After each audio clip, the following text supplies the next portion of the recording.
We acknowledge that we are on the traditional lands of the Kulin Nation. We pay our respects to elders, past, present and emerging, and acknowledge the Aboriginal and Torres Strait Islander people's spirit, imagination and rich history of storytelling and humour that is an inspiration for all Australians.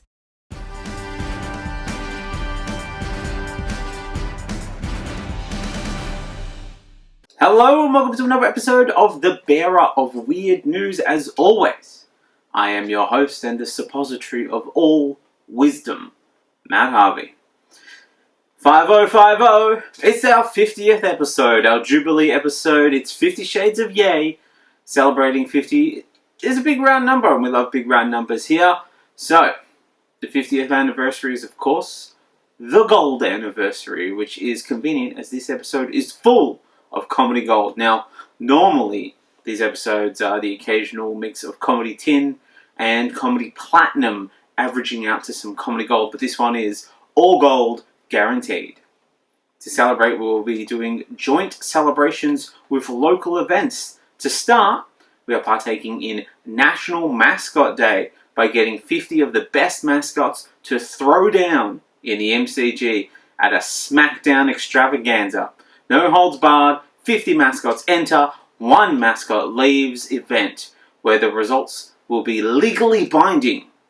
All the mascots that do not survive will need to be replaced with new, more dynamic, and if necessary, less racist or problematic mascots. It might be the only way to get some of them to change. You know, if they're killed off in an event where people can bet and possibly make a little bit of money, then they might be willing to give up on the idea of holding on to the past for some sweet, sweet dollars. And we can get a really nice ally to volunteer to take one for the team to eradicate the racist mascot so they can do some real action for a change. And our final partner for this 50th episode celebration will be teaming up with World Refugee Day. Unsurprisingly, Australia loves to celebrate World Refugee Day and will hold its annual celebration on Nauru, as is tradition after all.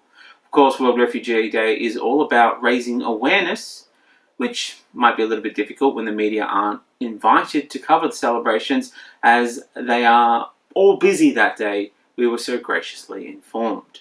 But we'll do our best to celebrate nonetheless.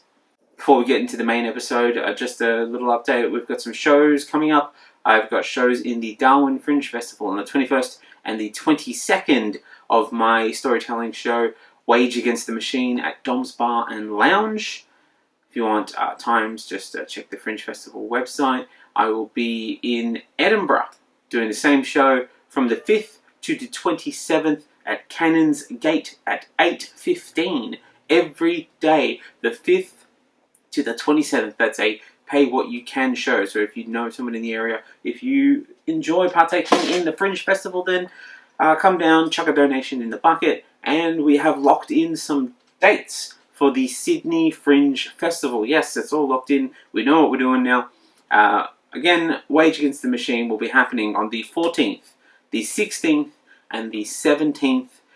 2 nights at 8:10 and 1 night at 7:10. I should double check that, but I will be at the Factory Theatre. So if you are in Sydney, if you know someone who's in the area for Fringe, which is in September, I will be there those dates. But until then, I will be the bearer of weird news.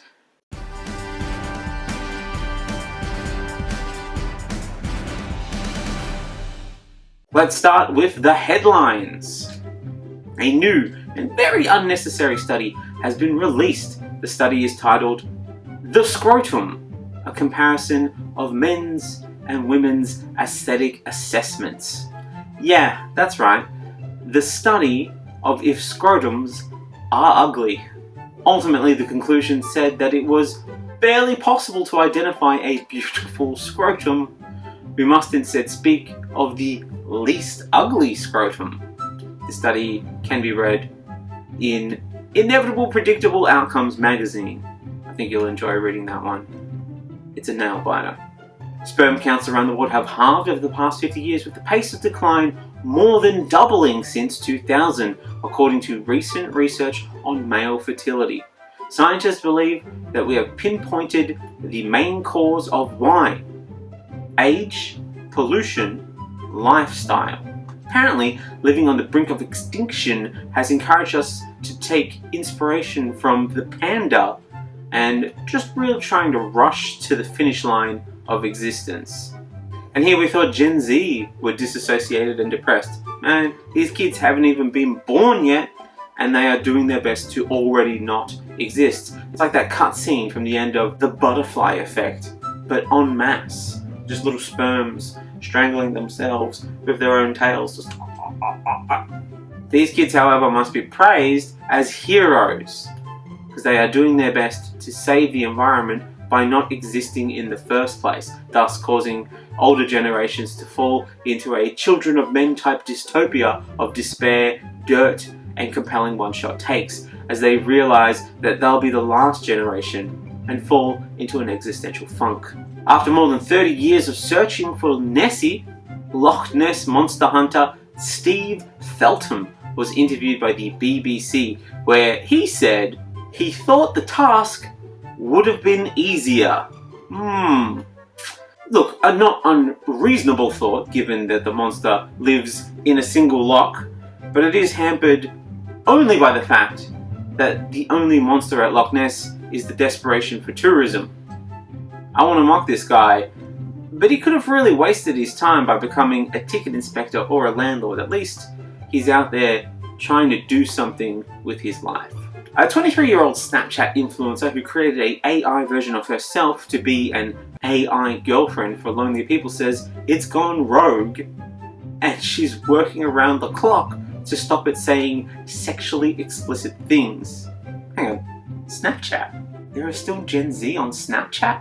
I just thought Snapchat was the Facebook of video platforms. You know, it's the easiest place to show pictures of your children to relatives who refuse to learn a new social media platform. Shows what I know, I guess. Amazon is offering US customers $10 to pick up a package of $25 or more, rather than have it shipped to a home address. Throwing their hands in the air, they were heard complaining, "Fine! Well, now you're taking the money out of our drivers' pockets, and we're going to write dozens of think pieces about you. See? It's not so easy, is it?" Illinois is poised to become the first state to withhold state funding from any of the state's 1,600 public or school libraries that ban books. Effectively, banning book bans. Republicans are unimpressed with this measure and will be working to not only stop the new measure, but to put a ban on banning book bans. A ban on the books, baby, ban. No word yet on when we'll be withholding funding from police for their inability to protect or serve large portions of the community, but hey man, baby steps, baby steps. Australian Airlines could soon be forced to pay cash compensation to passengers whose flights are delayed or cancelled as the government faces mounting calls to introduce laws to rein in carriers arbitrarily changing their schedules. Advocates of such a scheme claim local laws are lagging behind the rest of the world, though they were originally due to arrive years ago, but had been unexpectedly changed without warning and are due to arrive again in 2030. Oh, no, wait, hang on, that's 2035. Oh, no, sorry, I've just been updated. That's actually 2040. Well, at least it should be here before the submarines arrive. And so that's like at least a plus, I think. An audit report has revealed one of the world's biggest defence contractors, BAE Systems, tried to bill the Australian government $55,000 for Christmas cards and decorations. Sorry, what? Did all of their Christmases come at once? $55,000 on decorations and cards. Christmas cards. They know how people treat Christmas cards, right? They open it up, they see if there's money inside, and then they put them in the bin. If I wanted to waste $55,000 on something that nobody would ever read and would go straight in the bin, I'd commission a report into government waste. When asked why they thought it'd be appropriate to spend so much on Christmas decorations, let alone try to charge the public for them, they said it was justified as defense spending in the war on Christmas. The aerosol fallout from wildfires that burned across more than 70,000 square miles of Australia in 2019 and 2020 was so persistent and widespread that it fueled 3 years of Super La Nina. Marvel and DC are currently in talks about which of their universes will be able to include Super La Nina as a major threat in the next part of their extended universes.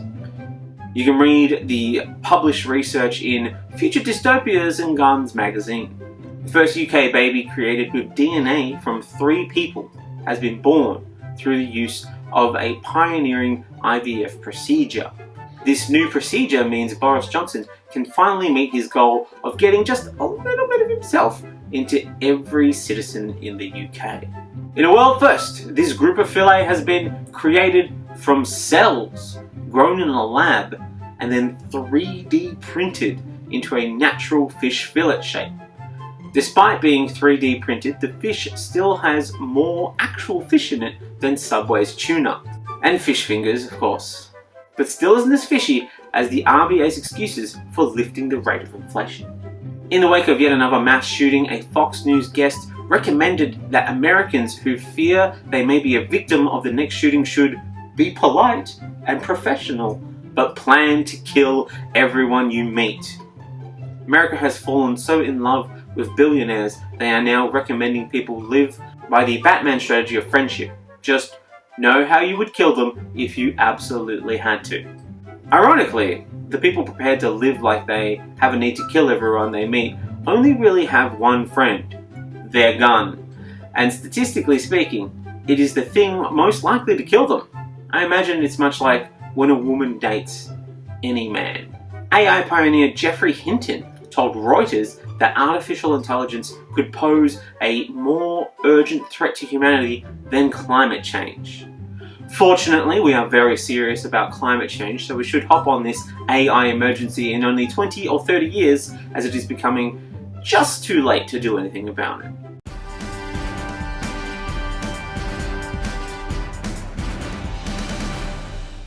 Alright, now we're moving on to the larger news. First up, it is protest news. South Australia. Australia's beta test that never really got the upgrade. South Australia has made news recently after Extinction Rebellion did a pretty standard Extinction Rebellion thing and interrupted some people's ability to show up to their job that they didn't even like in an attempt to annoy them into being better to the planet. But South Australia wasn't having it, and in retaliation for some pretty minor inconveniences, protesters will now face harsher punishments. Authorities and politicians took action against protesters after 3 days of disruptions by Extinction Rebellion. One of the protests even involved a 69-year-old woman abseiling over a city bridge and disrupting peak hour traffic for about 90 minutes. Honestly, a pretty badass thing to do for a 69-year-old. And the fact that you're pushing against this just tells me Adelaide doesn't want an exciting world-class city, and in fact, let the Grand Prix go on purpose for this very reason. Extinction Rebellion said the action was to give a life or death message to delegates attending a nearby Australian Petroleum Production and Exploration Association conference at the Adelaide Convention Centre, just furthering Adelaide's argument for expelling all events and any sense of fun, excitement or activity from the city as a whole.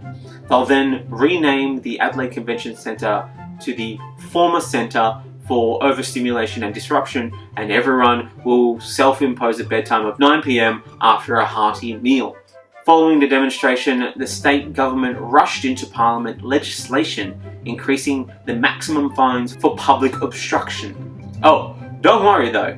Premier Peter Melanakis said the legislative change makes 0 amendments to the ability for people to protest peacefully in South Australia. It'll only impact their financial capacity for them to do so. But the fundamental right to protest will still exist in theory.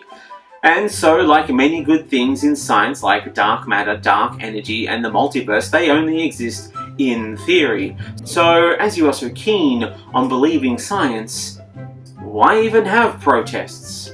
We can theoretically hypothesize that they would exist and tut our tongues and tisk our lips in disapproval of the things that we don't like from the comfort of our homes in our hypothetical protest, hypothetically protesting and hypothetically making change for the better. Now, isn't that much nicer? What's the change to the law then? What's it even going to look like? Is calling these changes draconian a reference to ancient Athens leader Draco, who introduced the concepts of intentional and unintentional homicide, meaning since murder cases were tried by the state, feuds as a form of justice became illegal. So keeping that in mind, and the possibly more important point that most crimes became punishable by death, and any debtor of a lower social status than their creditor would be forced into debt slavery. Okay, so keeping all that in mind, are we blowing this out of proportion? So, we aren't selling on into slavery or killing anyone. We are simply driving them into such depths of financial instability that they will be forced to work 3 or 4 jobs to pay off their debt, let alone pay rent and food and save for a house, so that they won't have time to spend planning elaborate methods of protesting, nor afford to spend money on frivolous things like texters or glitter to make their signs that grab attention. So you make up your own mind about where we've landed on the draconian thing. Especially since the law increases the maximum penalty from $750 to $50,000 or imprisonment for 3 months, while other states have legislated longer maximum jail terms. The $50,000 maximum fine is by far the harshest monetary penalty in Australia for this type of offence, a mere 60-fold increase to the maximum financial penalty. Woof. I'm not sure which is more exploitative. The inflation of food prices under cover of war, the exploitation of renters, or the attempted silencing of dissenting voices by governments. Look, if you have an opinion on this, you can email it to bearerofweirdnews at the slow decline of the working class at thereturnofeudalism.com. In a rare display of bipartisanship, both parties seem particularly keen on this, with opposition leader David Spears saying the protest proved costly for businesses, and there were reports people had been delayed attending appointments at the nearby Royal Adelaide Hospital. While Malinakis said what cannot be allowed to occur is people to disrupt the rest of the community in such a way that compromises the risk and safety of others. 2 very interesting and telling statements that will be great to throw in their faces in the next natural disaster that is accelerated or intensified due to man-made impacts on climate change, greed, or the deliberate clamping down of potentially life-saving information. If they want to impact the lives of others negatively, they need to do it quietly, behind closed doors, while twisting their mustaches like the oil and gas industries. Not in a way that tries to change the world for the better. This display by both major South Australian parties, governments, said it was necessary to deter groups like Extinction Rebellion from disrupting the safe operation of the city and the state, noting that major disasters like these, of which South Australia has already experienced, including a number of climate changes as a result of global warming that has affected fire weather, including increased mean, maximum and minimum temperatures, an increase in heat wave events, changes to rainfall patterns, an increase in evaporation, and an increase in the forest fire danger, don't disrupt the city from safe operation, as fires tend to happen in regional areas, and everyone evacuating the regions then come closer to the city, actually stimulating the city's economy. So this is fine, actually, it's not a problem. What are you even talking about?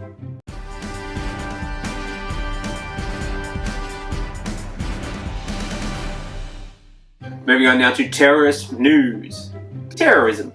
It's the reason governments give when you rightly question why they feel they can do that thing that they're doing right now.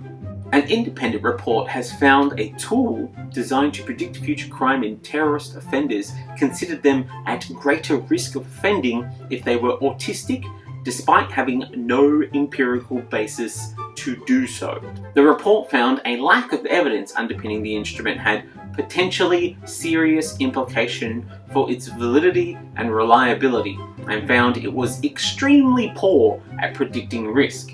It's almost as if humans are deeply complex creatures whose inner workings are harder to know than the indication that you get when I actually end up buying a product that you've spent thousands of dollars pushing into my vision, either through the mere exposure effect or through decision fatigue, because I've had a difficult day today, might imply. But who knows? The report also found that autism spectrum disorders, as well as non-compliance with conditions or supervision, were included as risk factors in the tool through the most comprehensive systemic review that's been conducted on the drivers of radicalization and terrorist behavior and violence. Found not a single piece of empirical evidence supported the inclusion of those two factors. It's actually so bad at predicting whether or not someone's going to commit a crime, it is likely to be given a job as a cop in America, where it will rocket through the ranks, eventually becoming a captain and defending a slew of officers trained under its tutelage on how to recognize future criminals by watching Rain Man and saying, see, within 30 minutes of meeting this Rain Man, he's already committing crimes, defrauding a casino, lock them all up. You know, the number one thing people say when a close friend or a neighbor turns out to be a killer is that they were mostly quiet and kept to themselves. But that's not a sign of autism, so much as it is a sign of someone murdering a bunch of people and trying to remain undetected in society. Probably worth mentioning that a small body of literature exists that suggests, rather than being more likely to engage in offending or violent behavior, individuals with autism spectrum disorder may actually have an increased risk of being the victim rather than the perpetrator of violence. Speaking of victims, the report said it was concerning that almost 60% of the cited evidence based for factor development of the tool was not empirical, and less than half of the work cited in the Vera 2.4 accurately reflected what was in the recorded texts.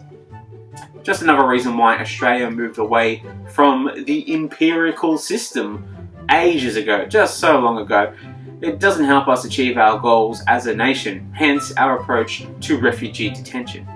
We label them as dangerous, potentially terrorist based on flaws, non-evidence, lock them away, and that is the Australian system.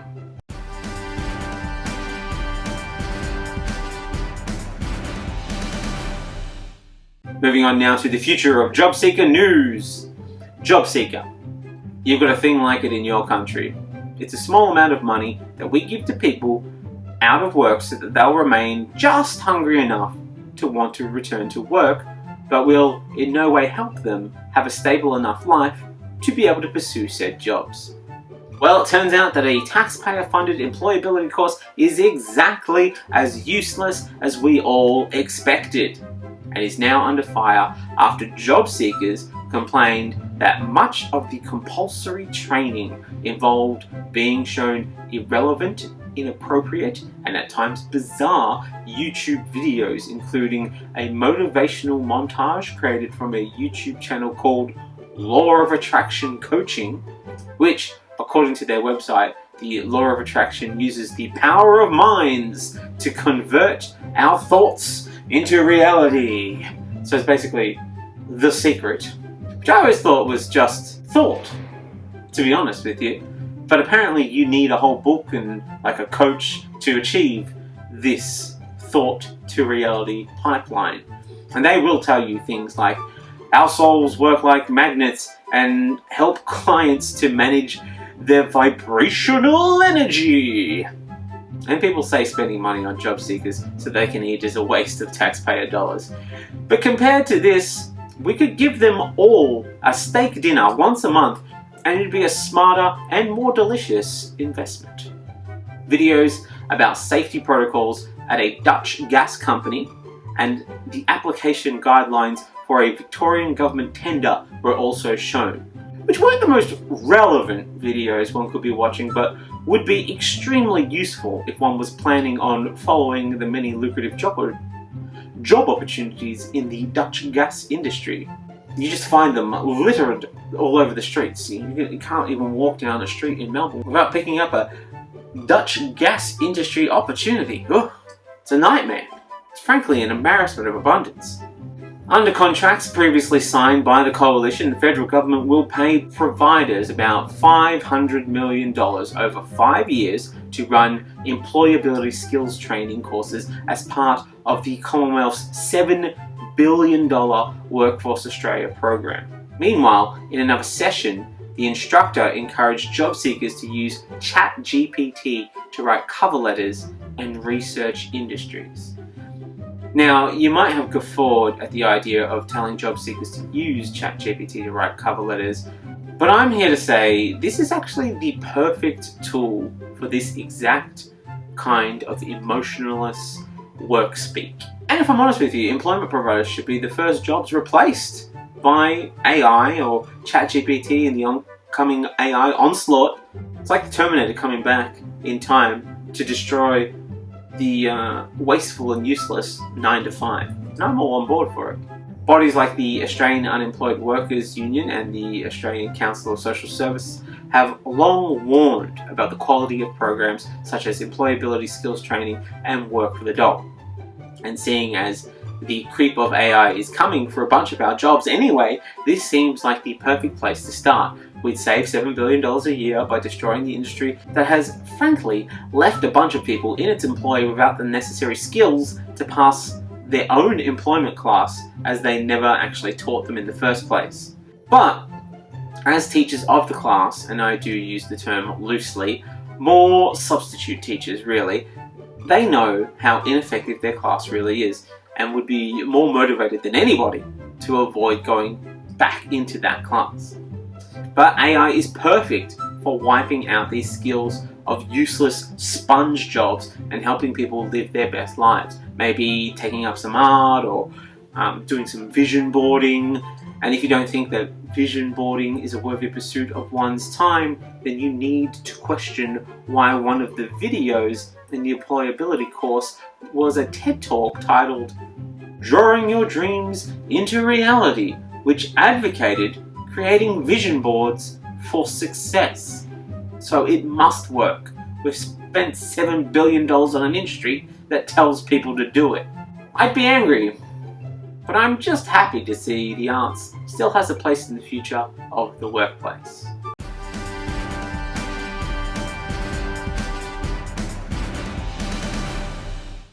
Moving on now to the housing crisis news. Yes, housing crisis update. The housing crisis is slogging on for another decade of kicking the poor who's dared to believe that they might be allowed to simply sit up after years of laying in the mud. Current chief kicker and RBA Governor Philip Lowe has some new suggestions for those struggling under the immense weight of the cost of living /housing /inflation /corporate greed crisis. Just go back and edit the ones that you don't think apply to you. Some practical, reasonable, and not at all victim-blaming ideas are being floated to help solve the rental crisis.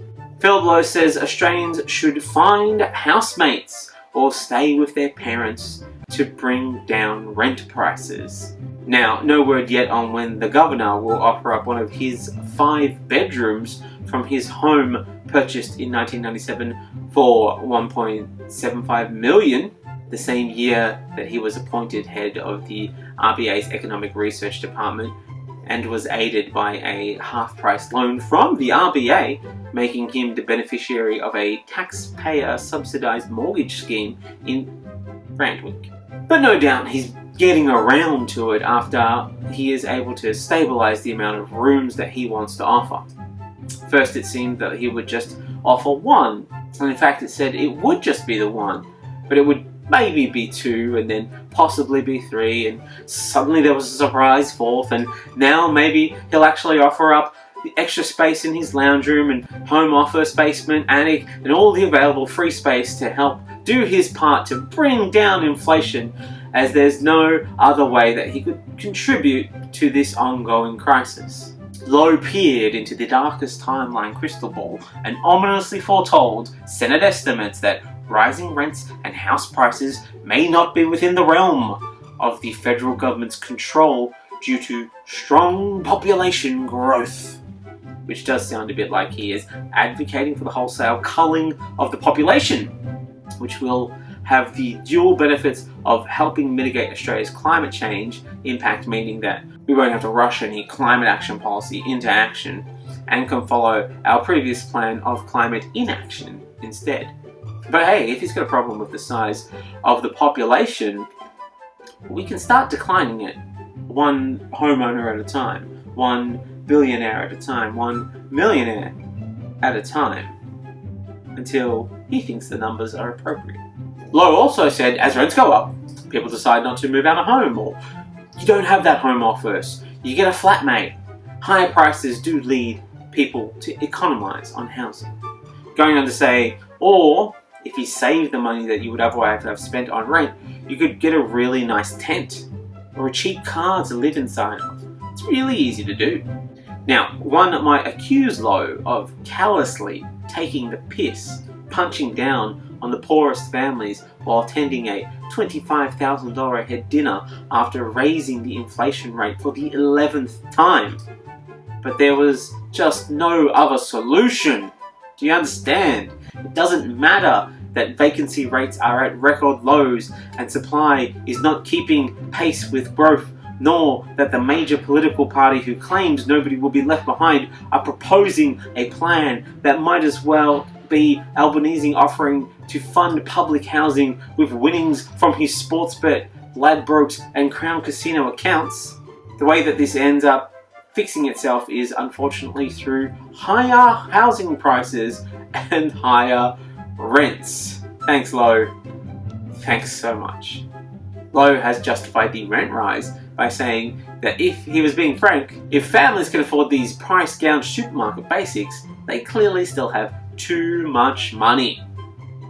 Currently, Labor and the Greens are in a standoff over the $10 billion Housing Future Fund, which Labor claims could see 30,000 social and affordable homes built in half a decade.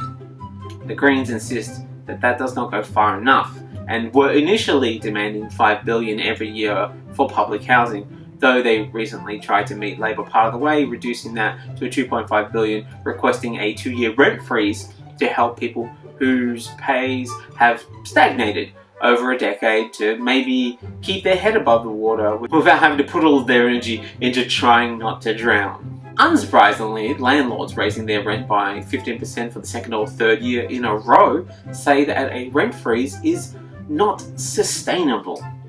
When asked if they thought that their insistence on not having a job and relying on the income of some of the poorest members of society who were incapable of buying a home of their own due to the stagnation of wages and the increase of costs of homes due to people using them as an investment and replacement for work as opposed to simply a place to shelter was sustainable, they didn't seem to understand the question, and asked us to send it to the real estate agent who could then decide if it was worth addressing and then might get back to us in 6 to 12 months with a resounding, how is this an issue for us? I mean, like, how is this an issue for us? We understand how it's an issue for you, but how is it an issue for us?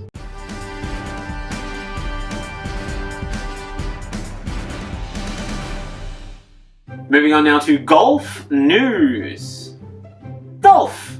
An average of 2.08 billion gallons of water per day, and often unregulated fertilizers and pesticides which cover the greenways to keep the grass looking unnaturally green, causing fertilizers to run off into bodies of water, causing a state of nutrient over-enrichment called eutrophication, which results in algal blooms that destroy ecosystems. Also, a good walk ruined. Golf has been in the news recently. as despite previously banning GPA players from joining the LIV Tour, the PGA has agreed to merge with LIV Golf, which, if you don't know, is backed by the Saudi Arabia Public Investment Fund, an entity controlled by Saudi Crown Prince and journalism critic Mohammed bin Salman, which just quickly is somewhat of a deceptive name, right? Calling it a public fund feels as appropriate as calling a swimming pool the Harold Holt Swim Centre. Sure, it is named after them, but they have no control over it and certainly won't benefit from it in any way. Now, you might go so far as to call this money-hungry greed, flip-flopping rhetoric controlled by the whims of those who splash the most cash, hypocritical cashinery. But you don't have an upcoming flight going through the neighbouring country and sometime ally Dubai. So I might actually be with LIV Golf's Bryson DeChambeau, who has suggested the families of 9/11 victims should forgive Saudi Arabia on the grounds that nobody's perfect. Now, of note to this statement is the mild caveat that even the American government hasn't officially acknowledged the involvement of the Saudi government in the 9/11 attacks. So, what does Bryson DeChambeau know that he is coming out ahead of the government on this front? Seems like a good package deal. Millions of dollars and inside knowledge about 9/11. You know what? I can see why they held out before agreeing to completely sell out their morals, right? Can you see it? Honestly, think about it. If someone else came up to you and said that you'll get millions of dollars to work as Hitler's personal assistant, of course you'd say no. But if they counter-offered with definitive proof of one of life's great mysteries, the mystery of your choice even, Bigfoot, Loch Ness, aliens, the JFK assassination, what happened to Harold Holt, you just might know the truth and nobody else does. You're saying yes to that, right? You're saying yes to that because there is more to life than just money. There is also the Illuminati and that secret knowledge. That's the real power.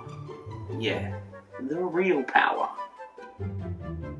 PGA Tour Commissioner Jay Monahan, who was previously a vocal critic of LIV, described the mending of relations as a historic day after 2 years of disruption and distraction. How did we go from confrontation to now being partners? We just realised we were better off together than we were fighting or apart. Going on to say, yeah, we just realised we were better off together, the PGA organisers and the Saudi money that is. If we take the Saudis' money, then they can't spend it on things like terrorist attacks, you know? We're helping, we're saving you, alright? We're doing you a favour, okay? We're taking one for the team. Not everyone needs the secret knowledge, though some do for other reasons. Like Greg Norman, the CEO of LIV, who previously defended the competition and denied claims of being complicit in sports washing, saying every country has done horrendous things in the past. Just look at America with racism, for example. It's just so embedded here and it's just ugly.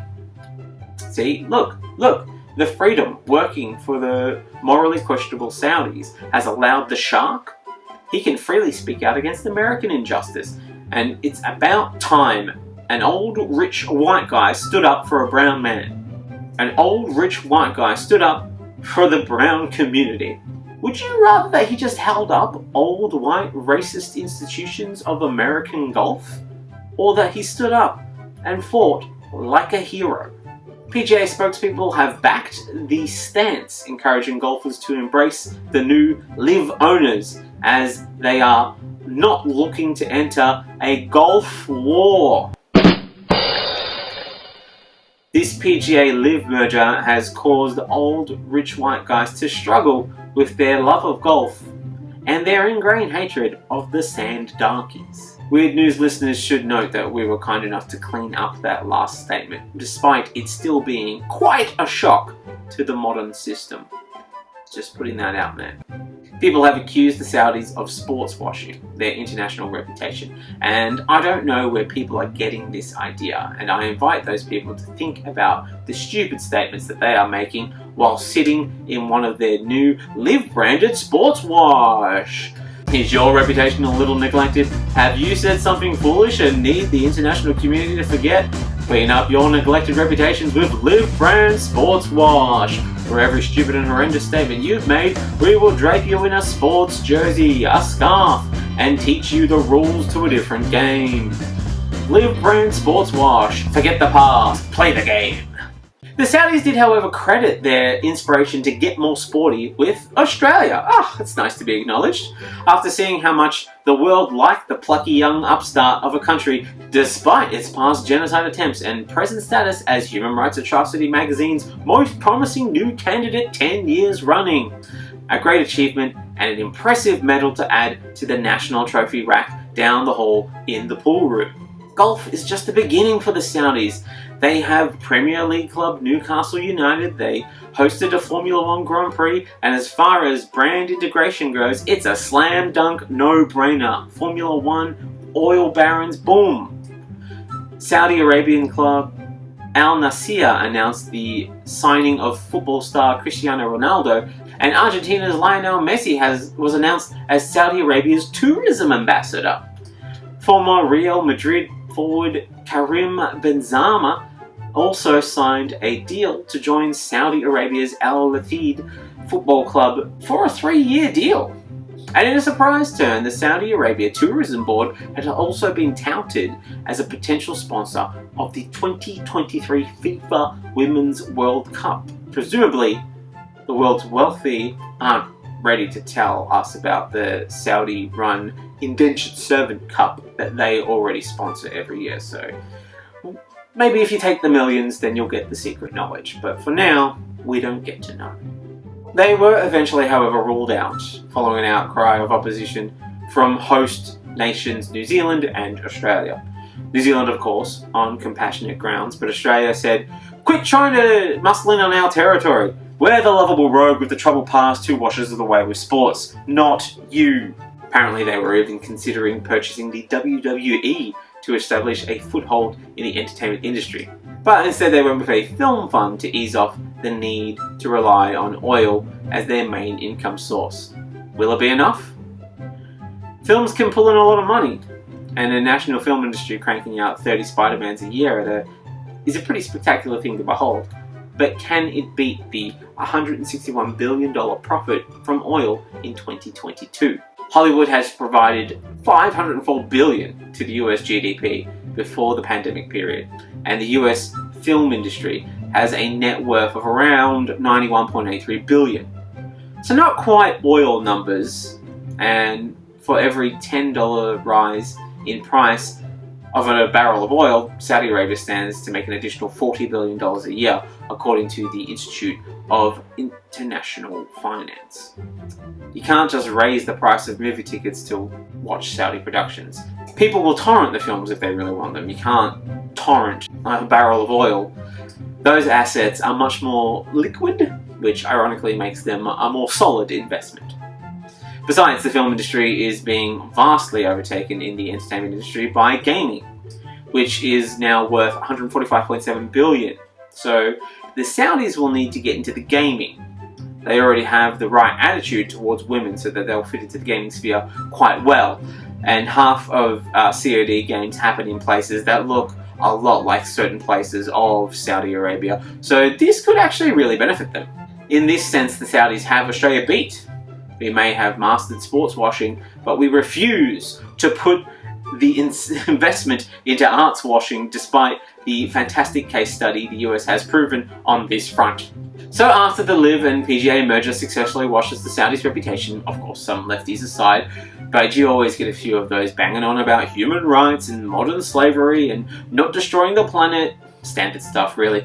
Even the leftists have to deal with the leftists, okay? You'll find that happens.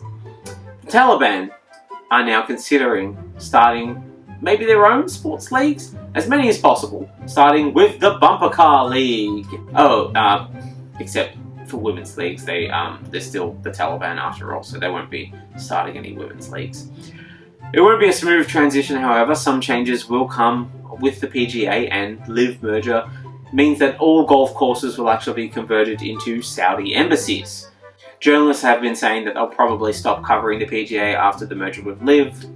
However, the Saudi-backed LIV Golf Tournament has rebranded 9/11 as a hole-in-two and says that they could do better. LIV has gone on to buy out all of the local mini-golf locations to replace all of the obstacles with twin tower replicas, which, if you ask me, I feel is a little bit on the nose. But you run your business the way you run it, I guess.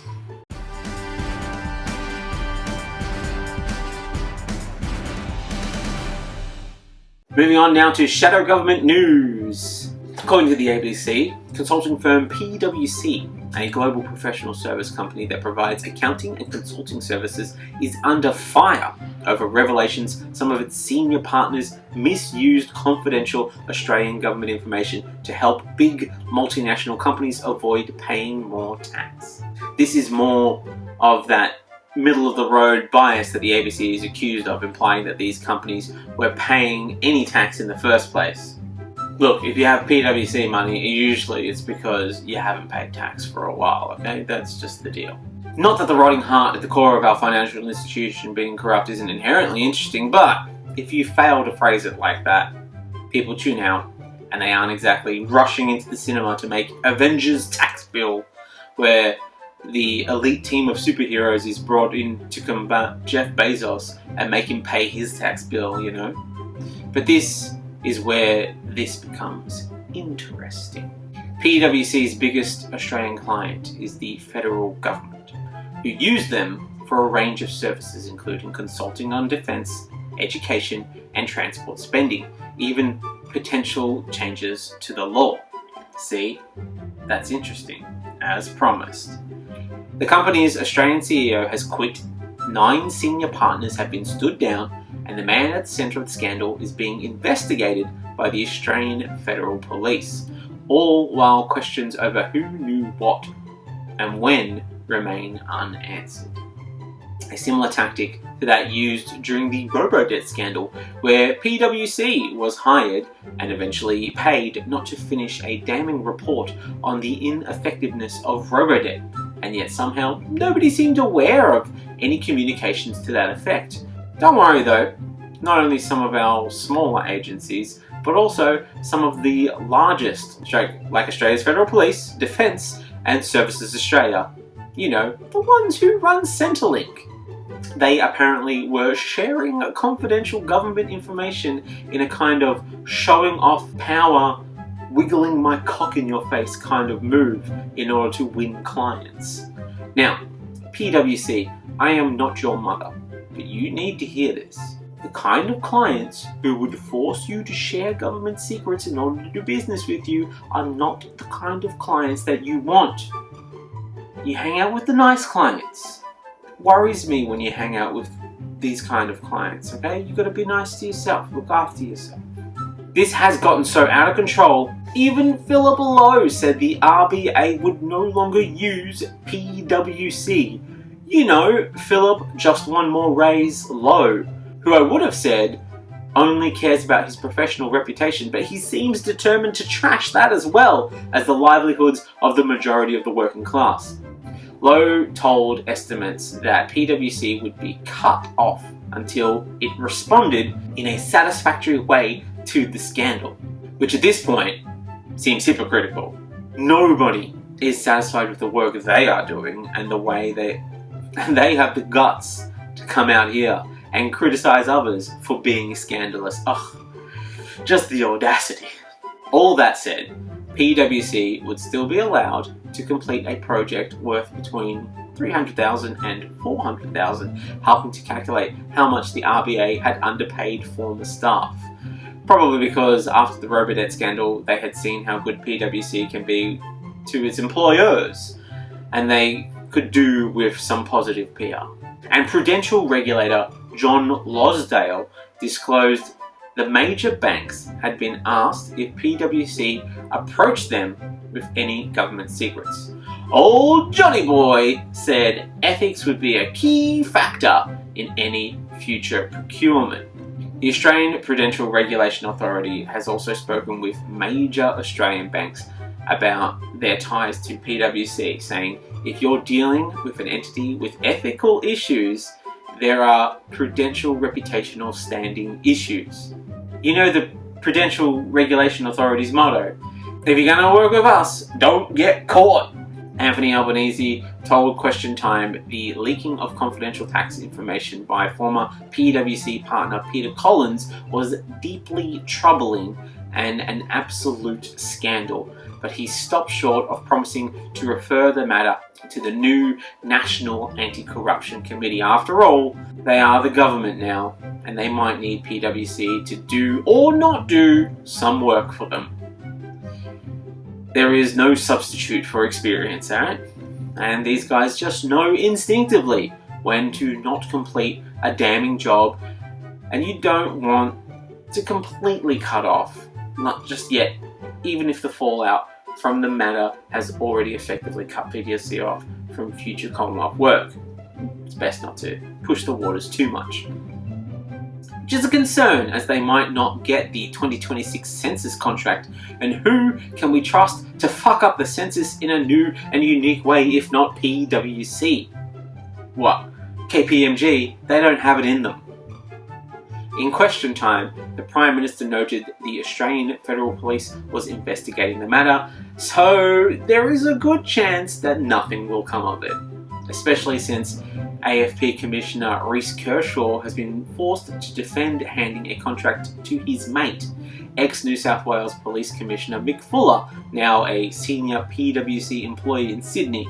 The same Mick Fuller who was responsible for the Ruby Princess docking in Sydney during COVID, but stopped Sydney's Black Lives Matter protest in case it might spread further COVID, and was caught in a scandal over a share or two of racehorses that went undeclared, making him the perfect candidate for a position at PwC, as he was already accustomed to hiding information from the public.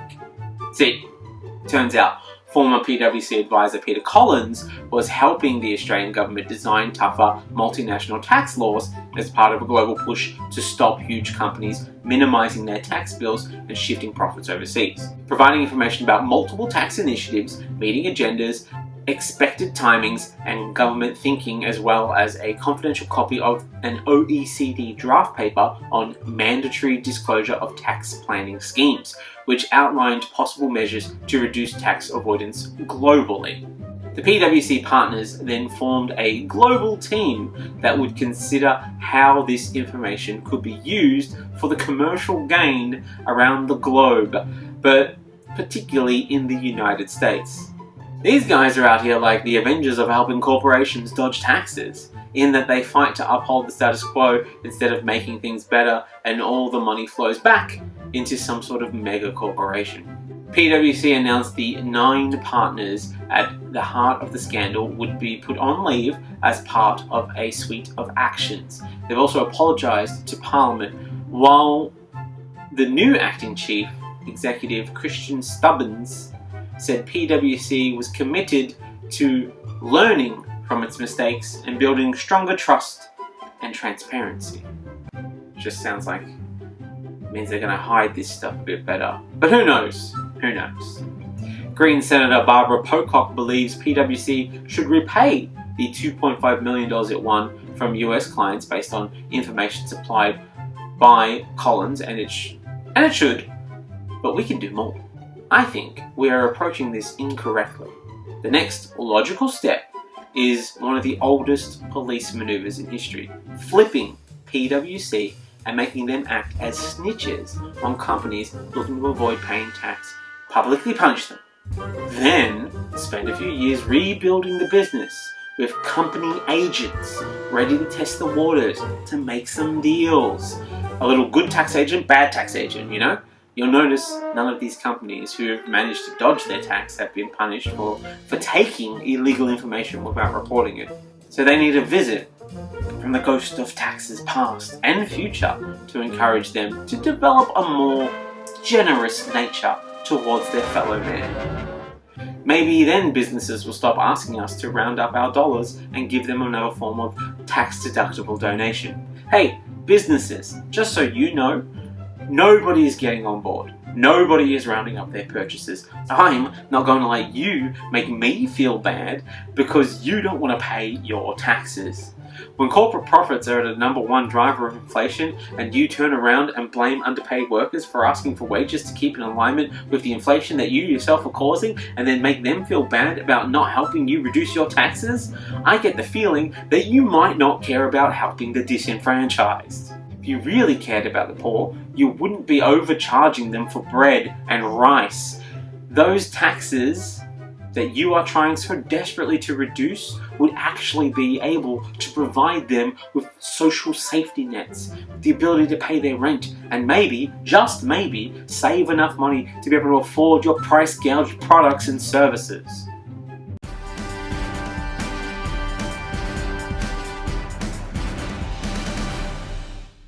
And that, of course, is the end of another episode of The Bearer of Weird News. Thank you so much for listening. Thanks for hanging around all the way to the end. If you've enjoyed it, please do tell someone, tell a friend, pass it on, let somebody know, share it on some form of social media, I don't know, whatever it is that you do. If you want to hear more, then join the Patreon. We've got some bonus stories on the Patreon, including one coming up for this episode. Please do come out and support the live shows. Personally, I do think they are the best way to support this podcast. So that, again, if you weren't listening at the start, Wage Against the Machine will be going to Darwin the 21st and 22nd of July, to Edinburgh the 5th till the 27th of August, and Sydney the 14th, the 17th, the 14th, the 16th, and the 17th of September. All prices and times and all that sort of stuff will be on their websites. Whatever city you're in, if you know someone in that city, please send them my way. Otherwise, enjoy yourselves. Thank you so much for hanging around. Look after yourselves. Goodbye.